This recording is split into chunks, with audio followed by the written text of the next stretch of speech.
morning, good morning. Ayan guys, nagluto ako ng marag chicken guys.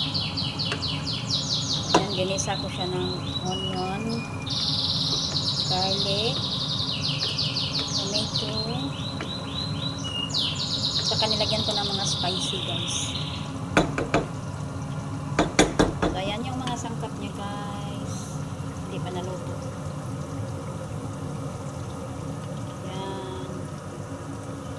Ginisa ko muna siya. Tapos lagyan ko siya ng kunting boiled water at saka leave ko siya ng 1 hour. Ayan siya guys. Mamaya lalagyan ko ng hot water at saka tomato paste. So ayan. Thank you for watching. God bless everyone. Bye bye.